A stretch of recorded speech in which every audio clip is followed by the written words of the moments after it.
جی جی، تو یہ فون ذرا وہ ہو گیا، میں عرض کر رہا تھا کہ بہت سوچنے غور و فکر کرنے کے بعد، اللہ سے مانگنے کے بعد، اور بزرگوں نے جو کتابوں میں چیزیں لکھی ہے اصلاح کی، تربیت کی، اس سب پر نظر ڈالنے کے بعد میں آپ کو چند مشورے دیتا ہوں، دھیان سے ان کو سنیں اور انشاءاللہ ان پر عمل کرنے کے نتیجے میں، جی ہاں، والدین اور اولاد میں باہمی جو رشتہ ہے، نسبت اور تعلق ہے، انشاءاللہ وہ قائم رہے گا، برقرار رہے گا، ذہنی الجھن اور کوفت سے بھی بچیں گے۔ نمبر ایک تو یہ ہے، اگر آپ بچوں کو اپنے کاروبار میں شریک رکھتے ہیں، جی شرکت، کہ بھئی اتنے پرسنٹ، اتنے فیصد تمہیں ملے گا اور اتنے فیصد میرا ہوگا، تو اس صورت میں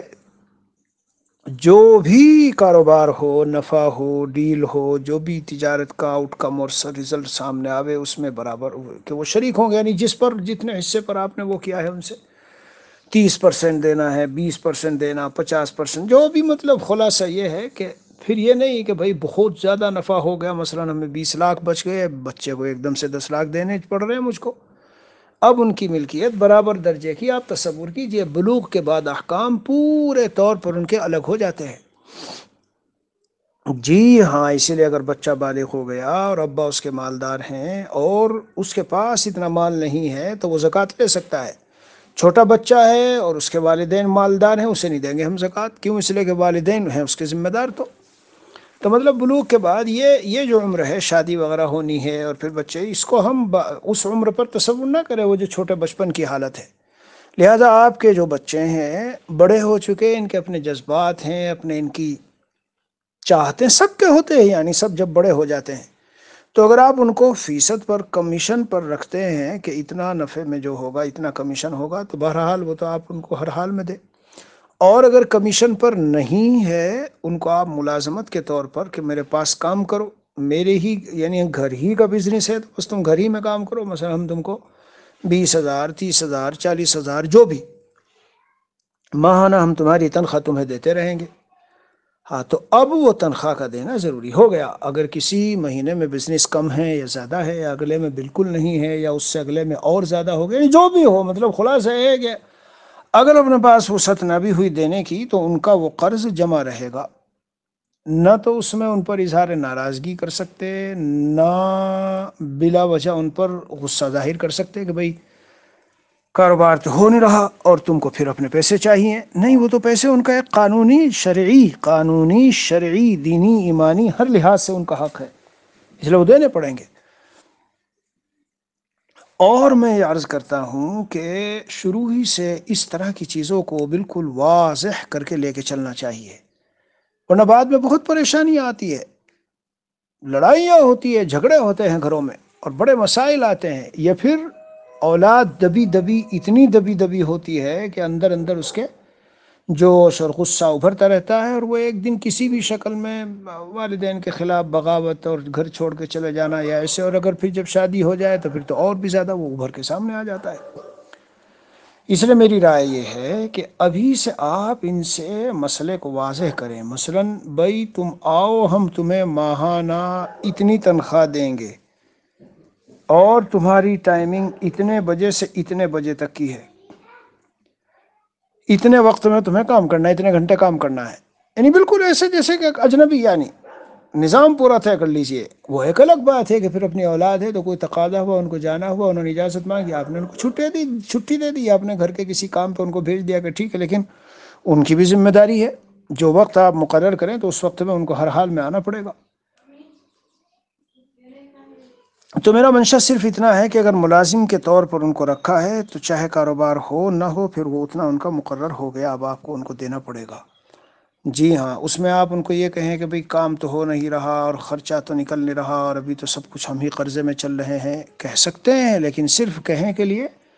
کہ اس مہینے نہیں اگلے، یعنی جب جیسے ذرا نظام ٹھیک سا ہو تو تمہیں دیتا رہوں گا، اور پھر بھی بیچ بیچ میں مختلف اس میں، یعنی تھوڑا بہت تو دیتے رہنا چاہیے، اور پورا اپنا جب دے دے کہ جب اس طرح کا کچھ شکل بنے،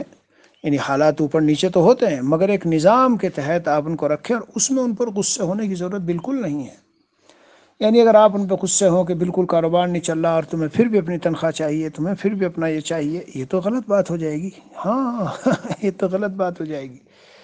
ان کی ایک زندگی ہو چکی ہے، وہ بالغ ہو چکے ہیں، شریعت میں ان کے احکام سب جدا ہو چکے ہیں جب، اسی لیے بلوغ کے بعد اگر ان کا اپنی ملکیت میں سامان ہے کچھ تو ٹھیک، اگر نہ ہو تو مالدار کے بھی بچے اور بالغ اگر ہوں اور ان کے پاس کچھ نہ ہو تو زکوٰۃ دی جا سکتی ہے ان کو،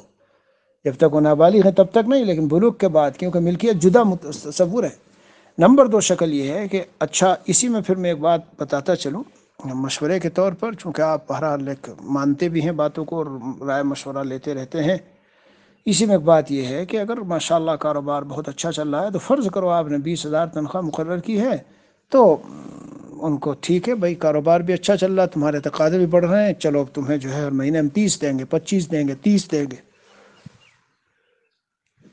جو بھی یعنی جیسے،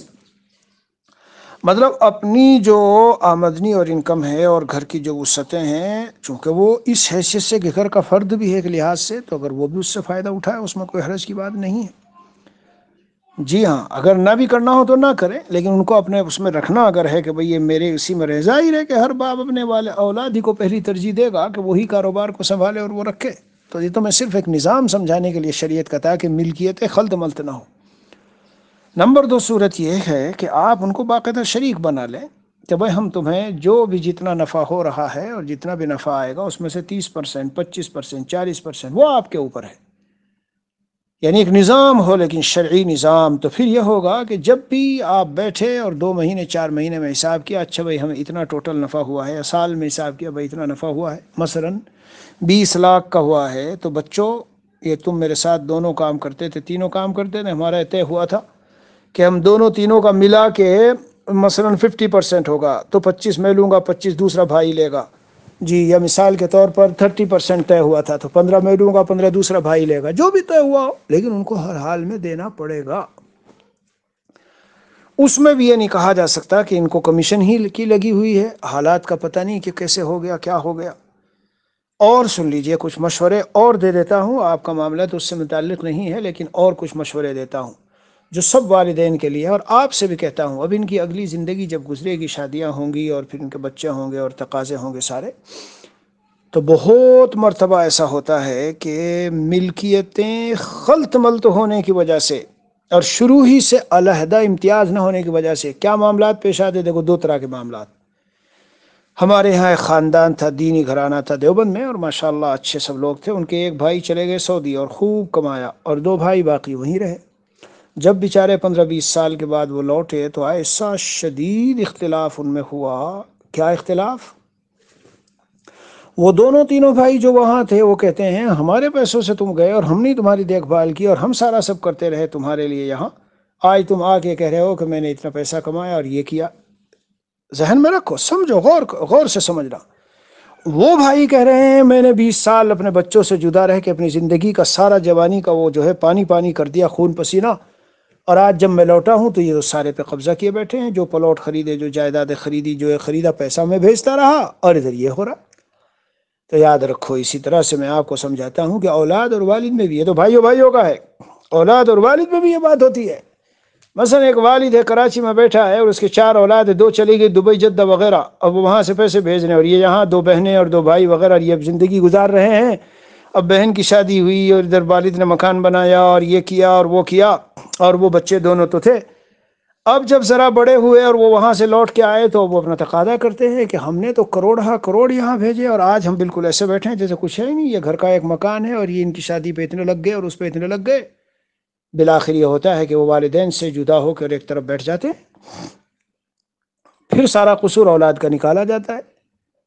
اچھا، اس کا الٹا بھی ہوتا ہے، سنیے غور سے، یہ اولاد کے معاملات بہت نازک اور حساس ہیں، انہیں ہلکا نہ لیں آپ۔ اس کا الٹا کیا ہوتا ہے؟ ابا نے بیٹے کو کاروبار میں لگا لیا، جی، اب بیٹا کاروبار میں لگ گیا، والد کا انتقال ہوا،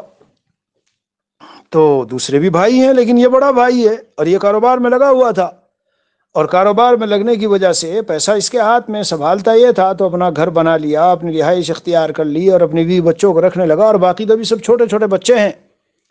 ان کا چل رہا ہے۔ انتقال ہو گیا ابا کا، تو انتقال بھی نہ ہو تو زندگی ہی میں کوئی بات پیش آئی تو کہتا ہے والد کو کہ اصل تو میں تھا، آپ تو گھر میں آرام کرتے رہتے تھے، بزنس تو سارا 10 سال سے میں سنبھال رہا ہوں، اور جو کچھ میرا پیسہ تھا وہ تو میں نے تو بھی سارا اس میں بزنس پہ لگا رکھا ہے، اس لیے یہ اتنا میرا ہے اور اتنا میرا ہے اور یہ اس کا ہے اور وہ اس کا ہے۔ کبھی وہ دوسرے بھائی کہیں گے ابا نے بڑے بھائی کو تو مکان بھی بنا دیا اور یہ بھی کر دیا، اور آج جب وہ دنیا سے گئے ہم تو بالکل ایسے خالی ہیں، ہمارا اپنا حق ملنا بھی ہمیں مشکل ہو رہا ہے۔ یہ ساری باتیں کیوں پیش آتی ہے؟ خلط ملط ملکیتیں، خلط ملط۔ اسلام یہ نہیں کہتا اگر اے اولاد تم دبئی اور سعودی جانے کے بعد گھر پہ کچھ بھیج رہی ہو تو ایک تو وہ قرض ہے جو لے کے تمہارے ابا نے تمہیں سعودی بھیجا ہو تو ادا کرو، اب اس کے بعد جو بھیج رہے ہو تو بھیجو۔ کس طرح بھیجو؟ ابا میں 2 لاکھ بھیجتا ہوں، یہ 50,000 آپ سب کو ہدیہ ہے اور یہ 1.5 لاکھ میرے ہیں، ان کو رکھیے، یا یہ آپ کو میں قرض دے رہا ہوں، اگر میرا جی چاہے گا بعد میں قرض لے لوں، جی چاہے میں آپ کو بتا دوں گا کہ وہ قرض میں نے معاف کیا۔ تو اب جب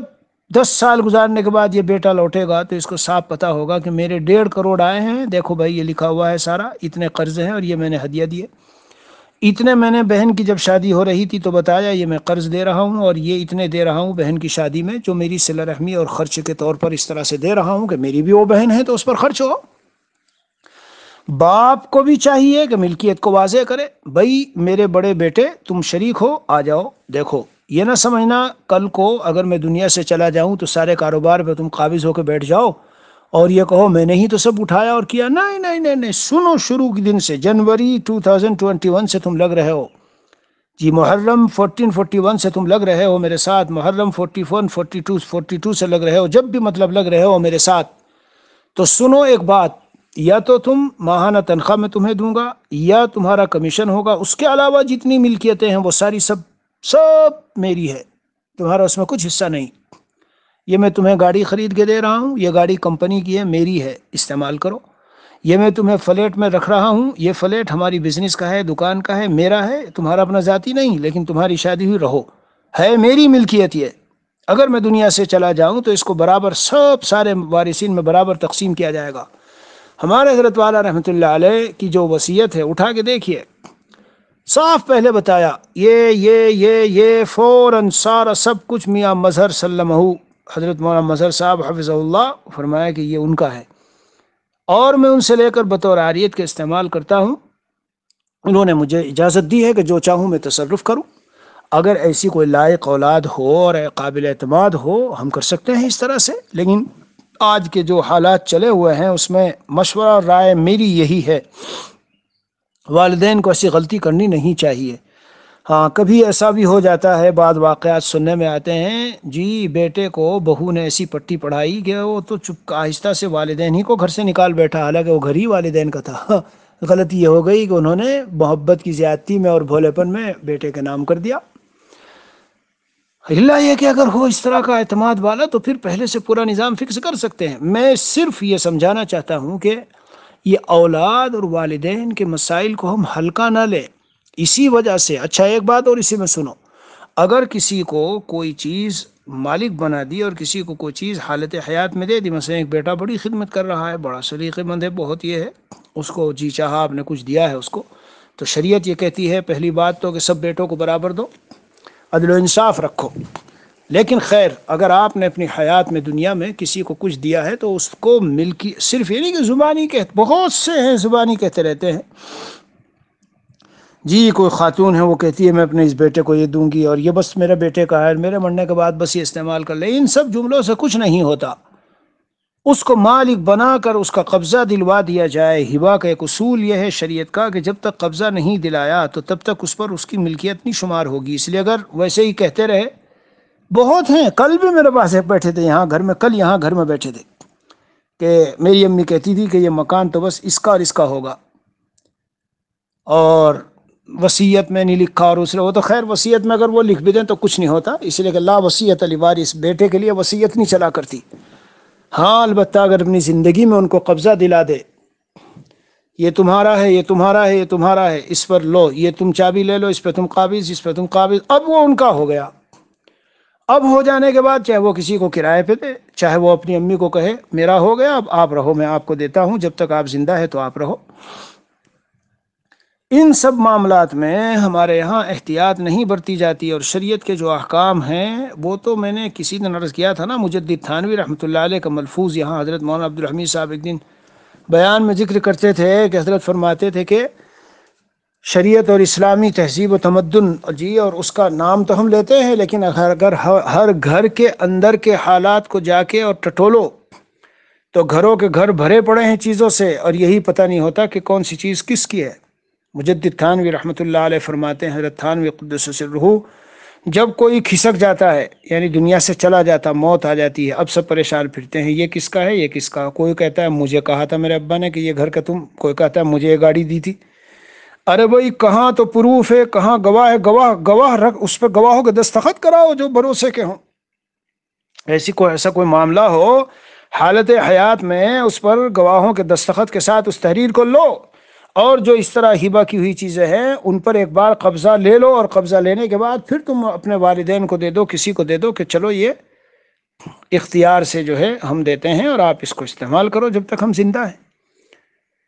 علی کل حال یہ سب باتیں ہیں، تو اس لیے میں بس یہ کہوں گا کہ جب بچے بڑے ہونے لگے تو ان کے ساتھ ہم وہ برتاؤ نہ کریں۔ میں اپنا ذاتی ایک بات ایسے ہی ذہن میں آئی تو بتاؤں۔ بچہ ہمارا بڑا ہے تو 2-3 سال پہلے ماشاءاللہ پڑھ کے فارغ ہوا، لگ گیا کام پر، اللہ کا فضل ہے، پڑھنے پڑھانے میں لگ گیا اچھے مشغلے میں۔ لیکن جب وہ پڑھ کے فارغ ہوا اور پھر اس کے بعد میں نے اس کو گاڑی خرید کے دی، تو خریدنے کے ساتھ ساتھ میں نے صاف وضاحت کے ساتھ میں نے کہا بھائی یہ گاڑی ہے لے لو، لیکن ایک بات ذہن میں رکھ لینا، یہ گاڑی ہے میری، ملکیت میری ہے، استعمال کے لیے دے رہا ہوں۔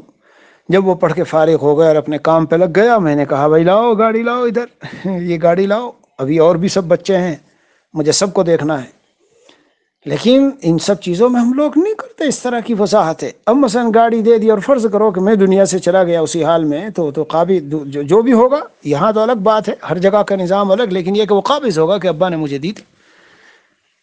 کسی مکان میں ٹھہرا دیا کہ بھئی بہو آئی ہے چلو اس مکان میں، تو وہ کہے گا کہ یہ تو مجھے ابا نے دے دیا تھا، تمہیں پتہ نہیں، دیکھو 2 سال سے میں رہ نہیں رہا ہوں اس میں۔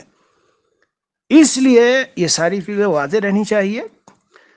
اور آپ کے معاملے میں خاص طور پر میں یہ عرض کرتا ہوں کہ بچے باغی نہ ہو جائیں، ایسا سلوک نہیں کر سکتے ہم اس کو کہ مطلب بات بات میں تیر پھیڑ کر کے اور غصے اور جوش میں آ کر کے تمہیں یہ دکھ رہا ہے میرے حالات ایسے ہیں اور تمہیں یوں نظر نہیں آ رہا ہے، نہیں، آپ ایک معاملہ ان سے صاف کر لو۔ کاروباری جو بھی کاروباری نظام ہے آپ کا، اس میں اگر آپ ان کو رکھنا چاہتے ہیں جی رکھیے، اور ایک نظام کے تحت رکھیے۔ بھائی آپ کمیشن پر ہیں، آپ ملازم ہیں، آپ کو میں اتنا دوں گا، اوروں کو مثلا 20,000 دیتا ہوں تو میں 30 دوں گا، وقت تمہارا یہ ہے، اتنے وقت سے اتنے وقت تک، مہینے میں اس نے وقت میں کمی کی تو کاٹ لو، بالکل ایک کل اجانب۔ یہ شریعت کے احکام بتا رہا ہوں، ملکیتیں اور یہ سب بڑے ہونے کے بعد ان کا نظام اس طرح اگر آپ لے کے چلیں گے تو آپ دعائیں دیں گے مجھ کو، کبھی انشاءاللہ بگاڑ نہیں پیدا ہوگا۔ اور اگر کمیشن وغیرہ کا ہے کہ بھئی 50% ہم تقسیم کریں گے اور یہ کاروبار ہے چلو سنبھالو تم چلاؤ، تو بالکل ان کو پھر اس طرح دینا پڑے گا۔ اب یہ نصیب کی بات ہے کہ کوئی ایسا سودا آ جائے کہ اس میں بہت اچھا وہ ہو، اور یا تو کئی مہینے تک نہ آئے۔ ملازمت کی صورت میں کیا ہے کہ چاہے ہو نہ ہو، کاروبار ہو نہ ہو، جب وہ ملازم ٹھہرے تو ان کو تو ان کا دینا ہی پڑے گا، اس کے سوا چارہ نہیں ہے۔ خیر یہ سب باتیں میرے ذہن میں تھی بچپن سے بھی، میں تو بیان میں اس میں سنا ہوگا آپ نے بچوں کے تعلق سے جو بیان کیا کہ بچپن ہی سے بچوں کی ملکیت کا شریعت نے الگ سے نظام بنایا ہے۔ حضرت تھانوی رحمۃ اللہ علیہ کی کتابوں میں اور سب جتنی اس موضوع پہ کتابیں لکھی ہوئی سب میں لکھا ہوا ہے، اگر بچپن میں بچوں کو مالک بنا دیا گیا کسی چیز کا، ہمیں اس میں تصرف کا حق نہیں ہے جب تک وہ بالغ نہ ہو جائے۔ پیسے دے دیا ان کو کسی نے، کپڑے دے دیا ان کو کسی نے، چیزیں دے دی ان کو کسی نے۔ اسی لیے خود بھی والدین کو کیا کرنا چاہیے، بچوں کو جو کچھ دے تو استعمال کے لیے، تاکہ وہ استعمال کرے، پھر جب وہ بڑے ہو جائیں اور وہی کپڑے کسی دوسرے کے استعمال میں آ جائیں، کسی غریب کو صدقہ کر دے، ورنہ کوئی شکل نہیں اگر آپ نے مالک بنا دیا۔ یہی وجہ ہے کہ مسئلہ صاف لکھا ہوا ہے کہ بہت سے موقعوں پر جو گھر والوں کو آ کے لوگ دیتے ہیں پیسہ، اور وہ صاف وضاحت کر کے دیں کہ یہ میں بچے کو دے رہا ہوں، آپ لوگوں کو نہیں۔ عام متن تو آتے ہیں تو مقصود وہی گھر والے ہوتے ہیں، لیکن بہت مرتبہ ایسا بھی ہے ہمارے ہاں ساؤتھ افریقہ میں تو بچہ ہی مقصود ہوتا ہے، الگ سے لفافے میں رکھ کے باقاعدہ اس کو دیتے ہیں، اس کا نام لکھتے ہیں کہ یہ پیسہ فلاں نیو مولود جو بچہ ہے، جی نیو بورن بیبی، یہ اس کے پیسے ہیں، وہ اسی کے ہیں، ہم اس میں تصرف نہیں کر سکتے، باقاعدہ اس کی ملک ہے۔ اس لیے یہ ساری چیزوں کو سنیں، غور سے سنیے، اور پھر اس میں کچھ معلوم کرنے کا ہو تو مجھے بتائیے۔ میں نے یہ سب باتیں، جب وہ عالم تھے ماشاءاللہ، اچھے بڑے اس میں ہیں، یہاں جب آئے اور مجھ سے کہا کہ آپ کی میراث پر پوری کتاب ہے تو مجھے ذرا تھوڑا سا آپ اس موضوع پہ بتاؤ، یہ سب باتیں میں نے ان کو بتائی،